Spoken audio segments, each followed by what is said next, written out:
Honorable Dr. Sam Mayanja, Minister of State for Lands, ekintu ekitabula abantu y'owekibanja n'ow'ettaka n'ow'ekyapa. Era ennaku zino njogera nnyo nti ow'ekibanja n'ow'ekyapa, kubanga bw'ogamba nti nno ow'ekibanja n'ow'ettaka oba ng'agambye nti ow'ettaka ow'ekibanja si wa ttaka. So nga amateeka nga bwe galiwo kaakati, ate ow'ekibanja alina amaanyi mangi nnyo okusinga ow'ekyapa. Kijja kiti ekyo? Kubanga mu mateeka ge tutambuza buli lunaku tugamba nti oli alina mu ngalo ze nga yali ku ttaka yalikozesa kye tuyita possession, tugamba nti oyo alina ownership eyenkana 70%, 70%. Naye ate ng'oli alina ekyapa obwapa oyo alina 30%. Ekitegeeza nti ono ali mu possession y'ow'ekibanja alina ownership eri waggulu yeeyo ow'ekyapa. Kati kyova olaba nga ngamba bulijjo nti ow'ekibanja n'ow'ekyapa, so si ow'ekibanja n'ow'ettaka, kubanga ow'ekibanja yasinga. Kati amateeka tegamunyweza matya okumusukkulumya ow'ekyapa.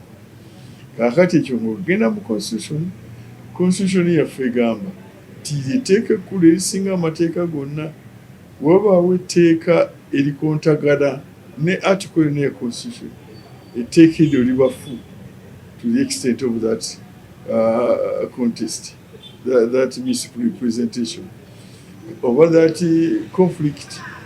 Kaakati etteeka mu article 237 sub article 1 kigamba nti ettaka lyonna mu Uganda lya bannannyini bannayuganda ba citizens, nga mu kuba bwannannyini obwo baba balina ne tenancy. Kwegamba olina kuba nti tenancy ezo ate nga ziweebwa constitution.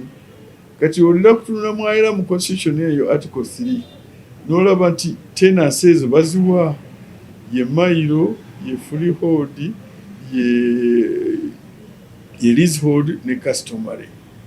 Kaakati awo obuuziza nti ow'ekibanja aluwa mu tenancy muno, bw'ogenda mu sub article 8 eya constitution nga yo eraga clearly nti yes, waliwo waani owa leasehold balina security of occupancy. Kitegeeza oli ne bw'oba ng'olina ekyapa naye nga kuliko ow'ekibanja alina security of occupancy constitution y'ow'ekibanja. N'ekyo gwe ow'ekyapa oli wansi ow'ekibanja. Oyo agezaako kati okugoba oba okuleeta obuli butebenkevu eri ow'ekibanja, naddala okuvuga ow'ekibanja n'ojja oba n'obikolako ebitali bituufu, eyo directive ya poliisi nga bamukwate bamuvunaane okusinziira ku mateeka nga bw'agamba.